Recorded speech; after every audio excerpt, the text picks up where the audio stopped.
iPad generasi 7 merupakan iPad yang telah dirilis kurang lebih 1,5 tahun yang lalu oleh Apple. Nah, sekarang sudah ada generasi yang ke-9 di tahun 2021. Nah, lantas bagaimana sih experience iPad 7 di tahun 2021? Bersama saya dengan Vadim, kita di Project Review.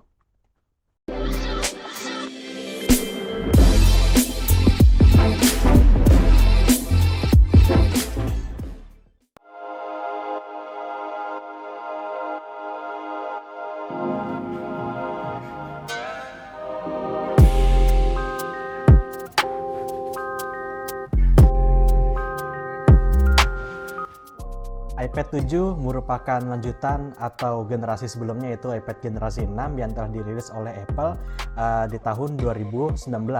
Nah, di iPad 7 ini sebenarnya merupakan lini iPad yang entry level ya, yang dimana iPad memiliki beberapa lini produk mulai dari iPad, iPad mini, iPad Air, dan yang lini paling tertinggi ialah iPad Pro. Nah, lantas di iPad 7 ini gimana sih bentukan atau mungkin experience kita dalam bermain game, atau mungkin layakkah iPad 7 ini dibeli di tahun 2021? Nah, yang pertama kita mulai dari sisi desain dulu ya. Nah, kalau sisi desain, jika kita membandingkannya dengan iPad generasi ke-6, desain itu sama. Desainnya ini kotak ya, bisa katakan kotak, dan memiliki beberapa ornamen seperti logo Apple yang berada di tengah, dan tombol power yang berada di atas, dan volume up dan volume down di bagian sebelah kanannya. Dan tak lupa di sini juga ada Touch ID yang dimana masih bisa ditekan, sehingga belum Face ID kalau misalkan di iPad Pro sekarang.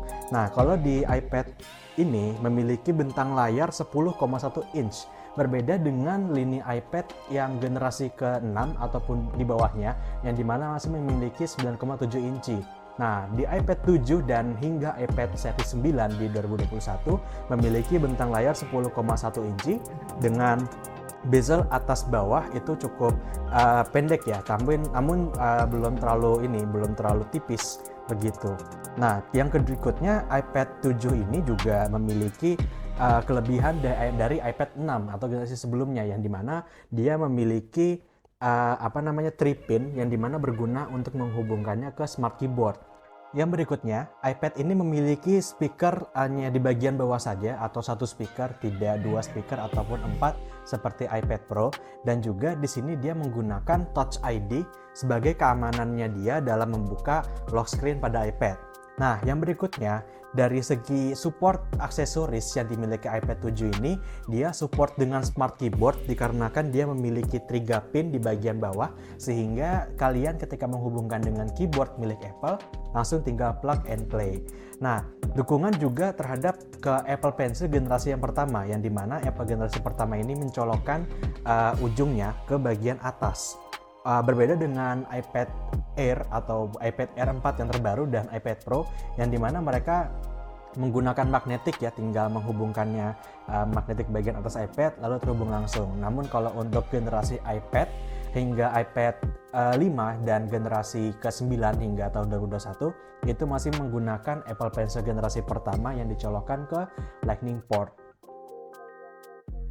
Kita masuk dari segi kamera. Nah, memang jarang sekali ya orang merekam aktivitas atau mungkin selfie, vlog, dan lain sebagainya itu menggunakan tablet. Tapi tidak aneh rasanya jika smartphone atau smart device tidak memiliki kamera, baik itu kamera utama maupun kamera selfie. Nah, untuk di iPad 7 ini memiliki kamera pada bagian depan dan juga kamera utama. Adapun kamera bagian depan ini memiliki resolusi 8 megapiksel. Untuk support videonya itu hanya menggunakan support video Full HD 60 fps dan 720 pixel atau resolusi HD di 120 fps di bagian slow-mo. Nah, lantas untuk bagian depannya, bagian kamera selfie-nya itu beresolusi 1,2 megapiksel. Memang cukup kecil ya untuk resolusi sebuah kamera selfie. Namun mengingat ini adalah tablet yang dimana tidak digunakan untuk merekam dokumentasi sehari-hari, sehingga tablet ini hanya diperlukan untuk konferensi video atau mungkin pada saat ini pandemi kita menggunakan Zoom, Google Meet, dan lain sebagainya. Tapi untuk kamera depan yang ada di iPad 7 ini support ke 720 pixel 30 fps. Nah, lalu kita berbicara tentang performance dari si iPad 7 ini. Nah, karena kita berbicara tentang Apple, maka tidak heran chipsetnya ini memiliki performa yang cukup tinggi, ditambah lagi dengan kompatibilitas iOS-nya yang sangat ramah sekali dengan produk-produk Apple. Nah, untuk iPad 7 ini memiliki chipset A10 Fusion 16 nanometer dengan quad-core, lalu didukung dengan GPU Power VR Series 7 XT yang memiliki 6 core GPU. Lalu untuk RAM-nya sendiri memang cukup rendah ya, RAM-nya itu 3 GB saja, berbeda dengan kompetitor lainnya yang memiliki RAM 6 GB, 8 GB. Tapi untuk lini iPad yang merupakan lini entry levelnya Apple memiliki RAM sebesar 3 GB. Ya emang miris sih memang, cuman ya mau bagaimana lagi. Tapi dengan spesifikasi yang mungkin agak cukup rendah, kalian jangan salah bahwasannya performance di iPad 7 ini cukup bagus. Nah, bagaimana tidak, kita coba mainkan game-game seperti Mobile Legends. Untuk game Mobile Legends sendiri itu memiliki grafik mentok sebelah kanan, bahkan 60 fps dan bisa support HDR kalau di game AOV. Nah, di AOV sendiri juga bisa menerapkan 60 fps rata kanan juga, cuman memang agak sedikit starter ya.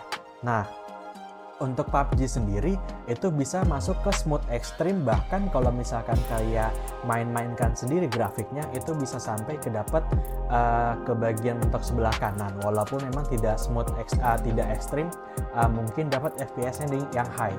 Nah, lalu berbicara dengan Call of Duty Mobile yang cukup game terbaru ini ya. Nah, Call of Duty Mobile sendiri itu masih mendapatkan mentok sebelah kanan walaupun dia agak sedikit ke tengah. Kalau misalkan masuk ke bagian game-game yang ramai itu mungkin dia agak sedikit nge-lag, cuman kalau untuk dimainkan agak ke mentok kiri sedikit itu masih cukup worth it sekali untuk memainkan game ini, game Call of Duty Mobile. Nah, lalu kita main ke game Genshin Impact. Nah, Genshin Impact sendiri itu game yang cukup berat ya di mobile ya, namun di iPad 7 masih agak kurang worth it menurut saya ketika kalian memainkan Genshin Impact, karena Genshin Impact itu memakan daya yang cukup besar, dan juga ketika kalian memainkan Genshin Impact di iPad 7 ini akan terasa cukup panas di bagian atasnya, yang dimana itu cukup bisa membuat game itu mengalami lag yang sangat signifikan.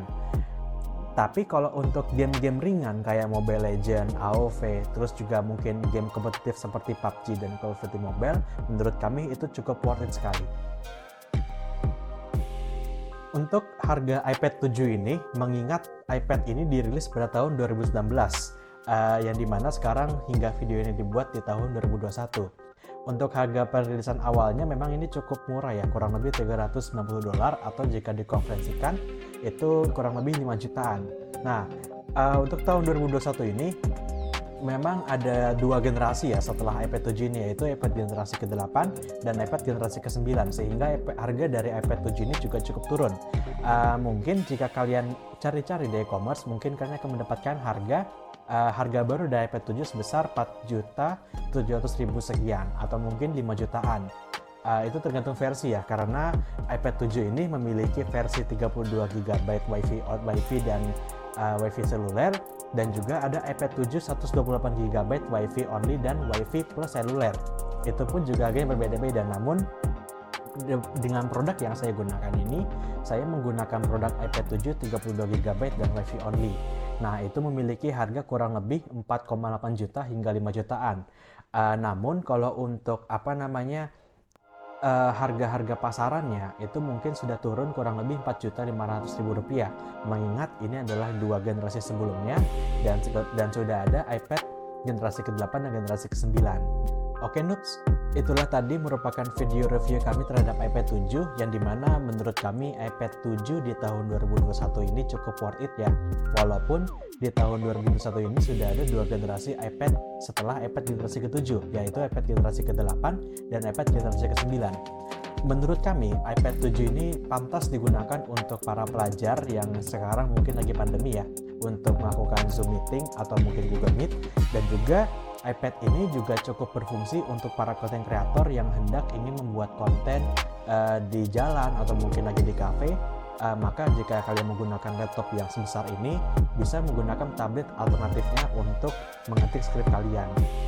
Dan juga iPad ini juga cukup worth it sekali ketika kalian menggunakan video editing menggunakan LumaFusion atau MUV. Nah, baiklah noobs, itu saja yang bisa kita sampaikan. Semoga bermanfaat bagi kalian yang hendak membelikan iPad 7. Jangan lupa klik like dan subscribe-nya. Dan jika kalian ingin menginformasi lebih lanjut mengenai iPad 7 ini, silakan kalian kunjungi website kami di idlegionnoob.com. Sampai jumpa di video berikutnya bersama saya dengan Vadim. Kita akhiri, semoga kalian tetap sehat selalu dan tetap di rumah dan jangan lupa untuk menggunakan masker. Terima kasih.